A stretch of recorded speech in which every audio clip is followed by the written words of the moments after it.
Why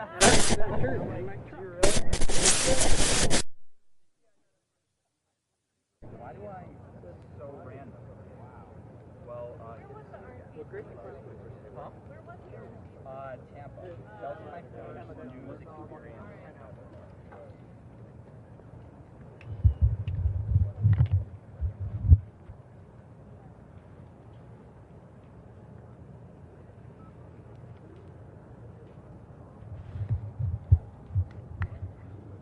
That's tough.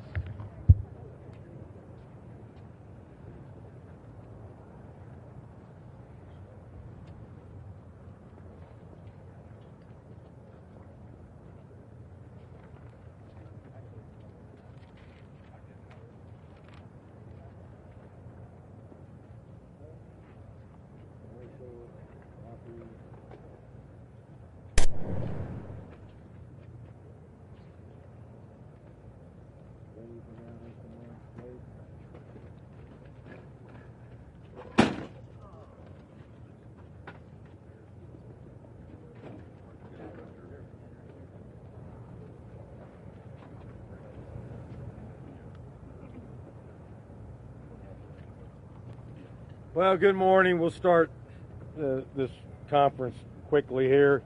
Before we introduce what had happened over the last 24 hours, I'd like to introduce people who've been involved in this since yesterday, and that's Gabe Guerrero. He's the Great Lakes Task Force Deputy Commander.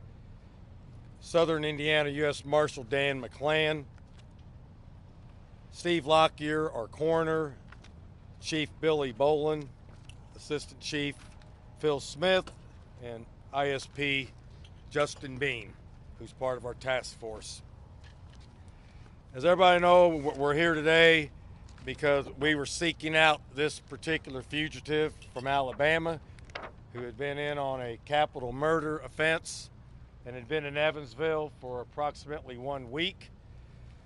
We were fortunate to have cooperation from law enforcement from Alabama, Mississippi, our U.S. Marshal Task Force, which is comprised of members of the Sheriff's Office, the Indiana State Police, and the Evansville Police Department and the U.S. Marshal Service. Because of all the resources, we received a lot of tips. We got some good surveillance videos that showed a pickup truck that had been left at a car wash, and then a subsequent vehicle that they took and escaped in from the car wash, which was a Cadillac. We recently found out that they'd been staying at a hotel down the road here. It used to be a Motel 6, and now I think it's changed names, and they had a 14-day stay there. We were fortunate that during our investigation yesterday, an Evansville police officer who was just doing his good diligence of patrolling and being smart noticed the vehicle in the parking lot of the hotel and notified us immediately. So the task force members got together, they drove down there, set up surveillance on the hotel. Soon thereafter, the two suspects exited the hotel and fled out of the hotel parking lot northbound on U.S. Highway 41, turned in at an industry known as Anchor here in Evansville. They went through the parking lot, went through a grass field.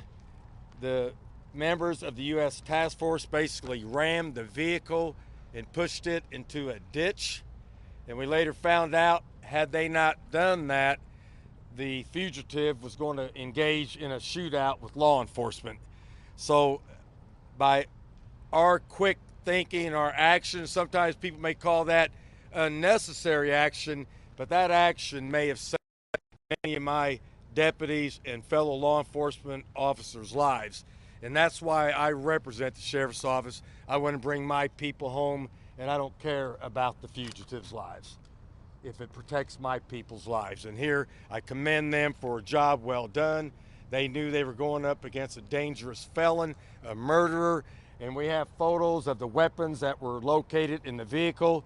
There were at least 4 handguns, semi-automatics, 9mm, and this is known as an AR-15, which shoots a .223 caliber round. So any one of these weapons could have been used to ambush our officers while they were attempting to capture a murder suspect. So I commend them for the quick and aggressive action. It probably saved a lot of chaos by doing quick action there. Once the vehicle crashed, the female suspect shot herself. The male suspect gave up when we approached the vehicle. They were both taken out of the vehicle.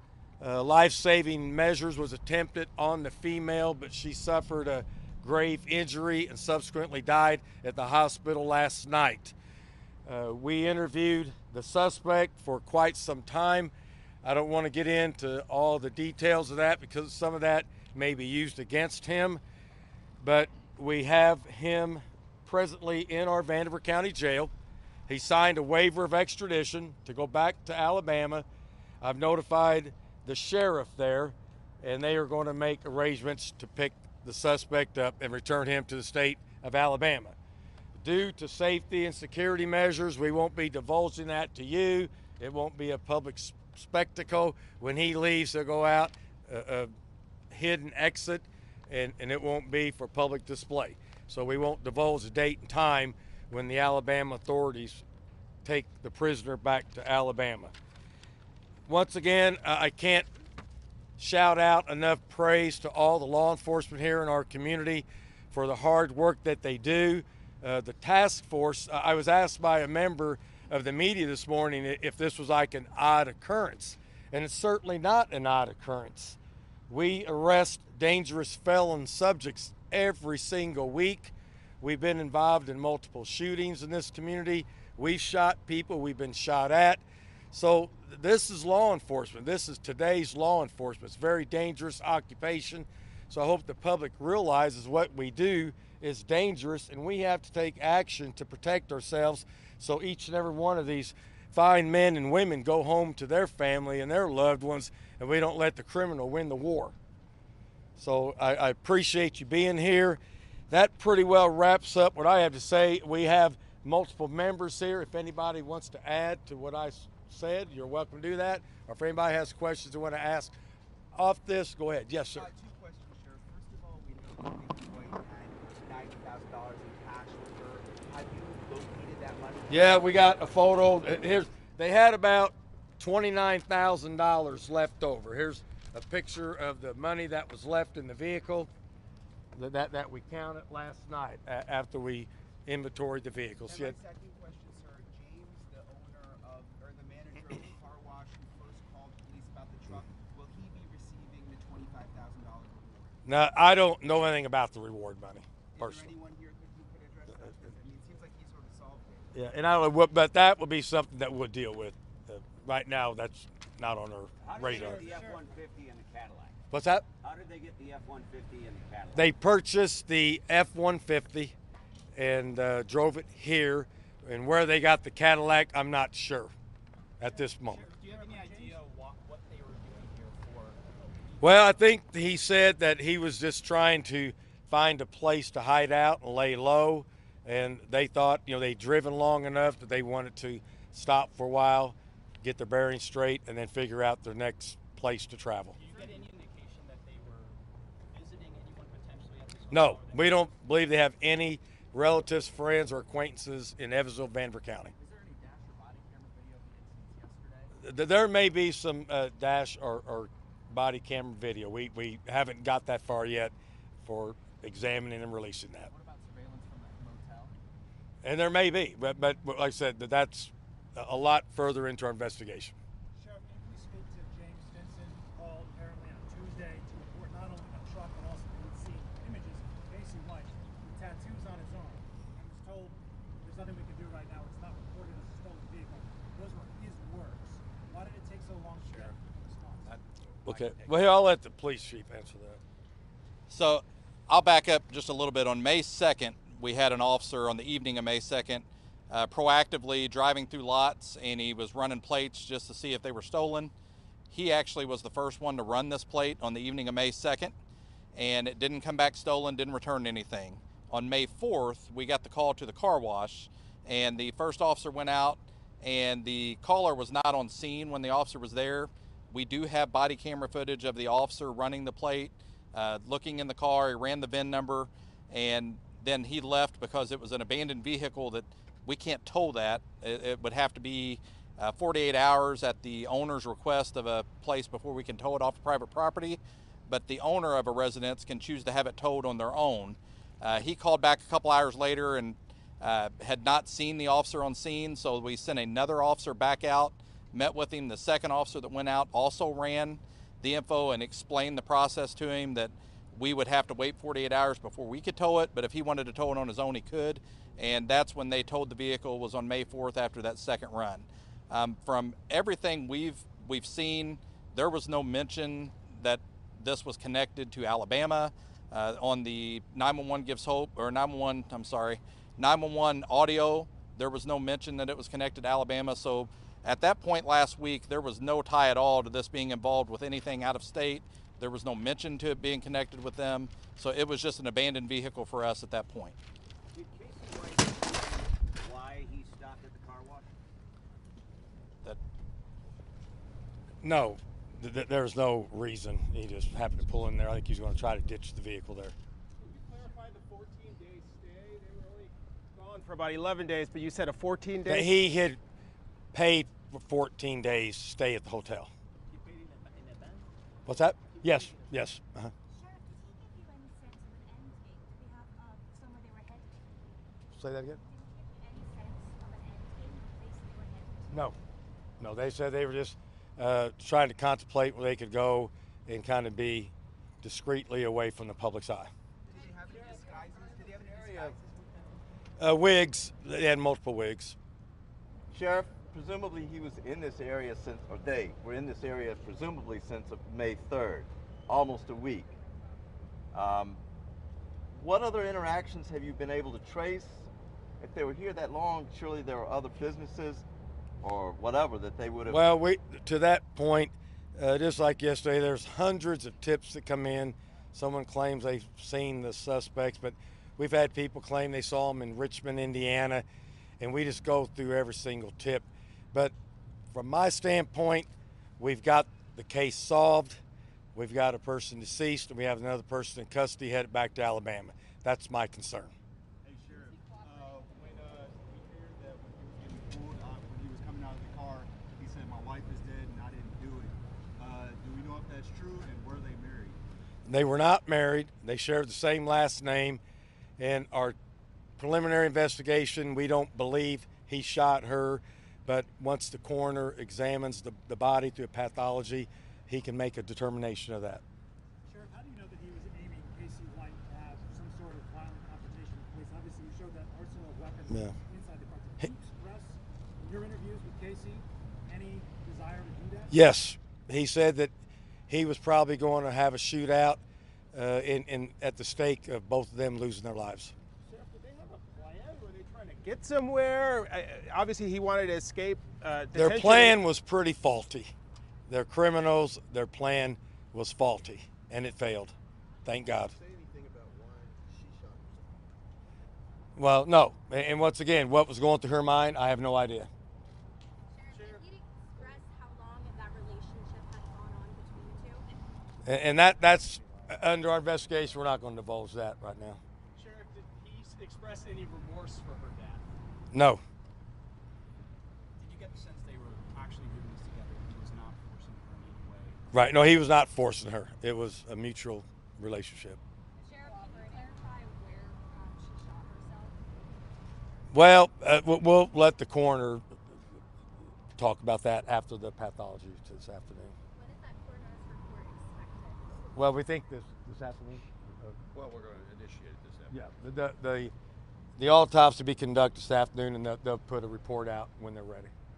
Hey, Sheriff, if you don't know how they got the Cadillac, how did you guys know to look for a Cadillac? No, we saw the Cadillac in surveillance video at the time they ditched the pickup truck, and then they left in the Cadillac.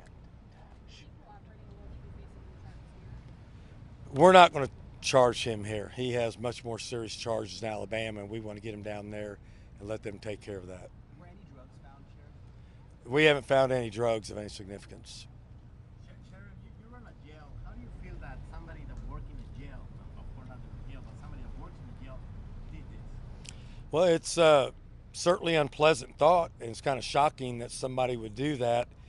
But remember, they're human beings, that they have their own minds, and for whatever reason, that they've developed some type of relationship, and so it's startling. But, you know, they're humans, make mistakes. Sheriff, how many law enforcement did damage? Maybe 3 at most. And that's a small price to pay to stop a murderer. Were any officers hurt? Just one had a slight head injury from banging his head inside the vehicle, but he's okay now. Where did she get the gun that she used? What's that? Where did she get the gun that she used? Well, I have no idea. If we should have had one from our agency, they could have stolen some, they could have bought some, and that's where we're got to piece all together. If you want to look, here's the pictures of the vehicle. Here's his and hers vehicle here. And this was a ditch that really nobody knew, including the suspects. But this ditch actually helped us in the pursuit, because as they forcibly rammed the vehicle, it turned over on its side, and that disrupted his plan to try to have a shootout with law enforcement. And he even made that statement. I want to ask, this has been a whirlwind couple of days for local law enforcement here in Evansville. I know things like this don't happen very often. Right. Can you speak to that, just kind of what this was like for you, your department, as well as maybe, if Billy, you want to try and bring here the members of the Evansville Police Department and maybe a collaboration between everyone here? Well, yeah, remember, in law enforcement, you can be a town like in Posey County where a deputy was shot in the head. You can be in New York City. You can be in Evansville, Indiana. Crime's everywhere. Unexpected crime, violent crime is everywhere.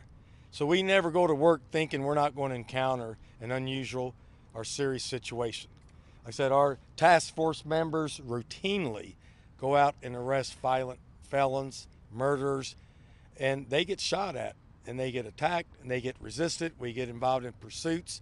We're in a very dangerous occupation. And Evansville, Indiana is a fairly large community. I think people forget that. We're 180,000 people, and we're a hub of a very large demographic area, so we serve a population base of over 350,000 people. And it's conducive for criminal activity. And we have to prepare for that every single day.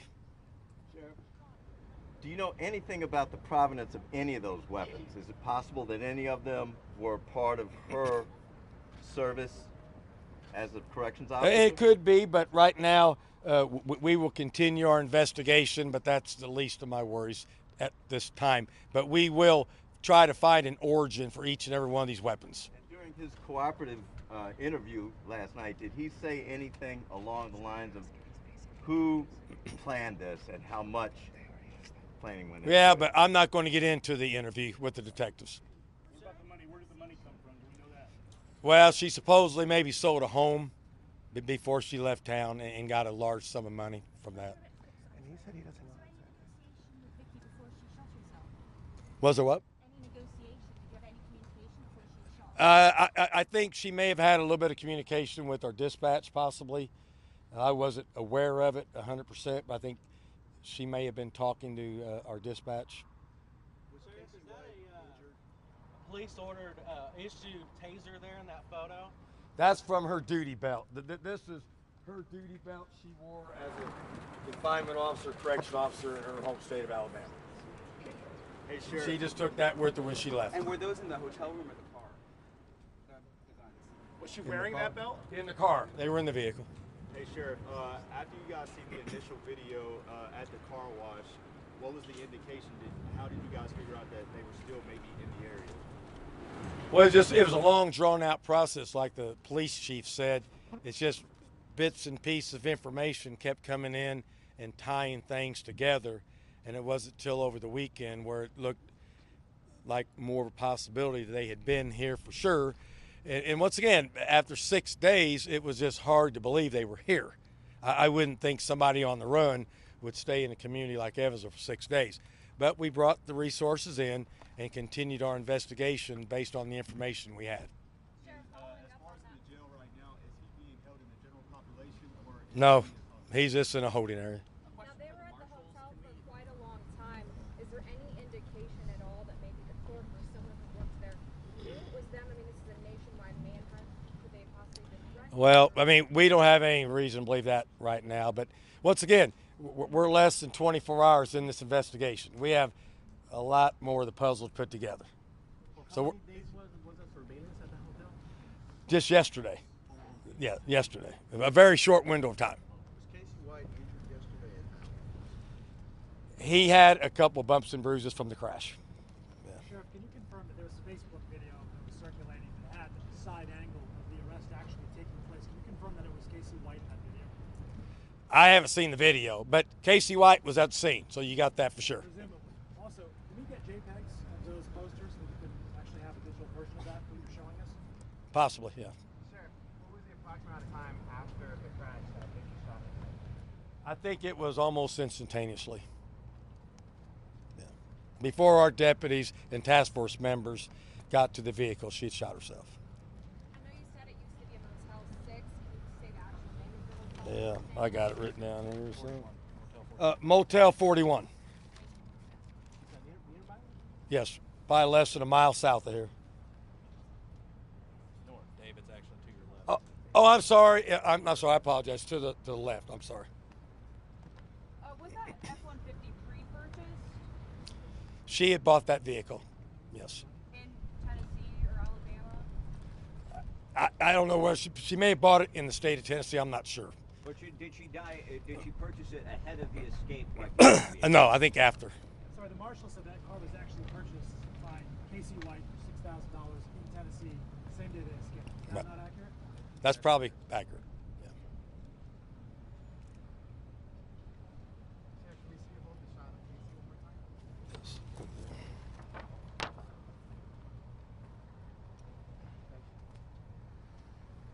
So,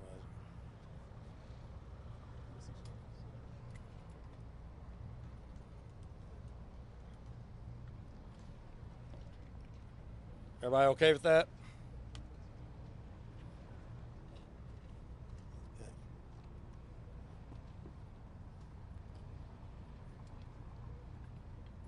And I know you've asked a lot of questions, and as the sheriff, I think they're good media-related questions, but we're trying to take dangerous people off the street, and so a lot of the where they bought the car and where they did this and that is a minor concern versus us getting them off the street and making our community safe. Now, this investigation will go on maybe for weeks, and we will uncover things in the future that we don't have at this time. But like you said, we're less than 24 hours from the time that we were involved in pursuit and a serious crash and somebody losing their life. Sheriff, which agencies are involved in the investigation at this point? Several. We have the United States Marshal, the Indiana State Police, the Evansville Police Department, the Vanderbilt County Sheriff's Office, many members of law enforcement from Alabama, Mississippi, some members of the FBI, and probably agencies in between. So there's plenty of agencies involved. Sheriff, is someone in law enforcement or any of the people behind you who are involved in law enforcement, in your mind, what about her assistance in this? A 17-year veteran of a corrections facility, how did that assist? How did that help this take so long? I'm not understanding your question. As someone involved in law enforcement, Vicky White had a 17-year-long career as a corrections officer. Presumably, that had something to do with why it took so long, over a week, 11 days, for this to come to an end. I'm asking, would her expertise have contributed, and how? No, that has absolutely no merit to what went on. Zero. Sheriff, I'm sorry, the photos that you're releasing today, are they going to be posted on your Facebook page or? We'll have photos available for media later, yes. Thank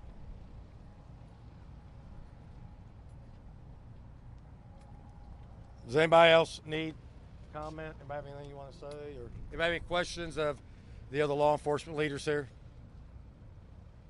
Sheriff, would it be possible to see the No, not to see the vehicle in person, no. What's that? I don't know if we do. If we do, we can maybe release that. That's not a big deal. It's a wig, a standard wig. Black hair wig. This? Oh yeah, sure. You guys want to take those over there? I know it's a weird question. Was it a black wig, long, short? What was she wearing? She's a I blonde. think there was multiple wigs, kind of maybe reddish and blonde. Yeah, you wouldn't look good in it.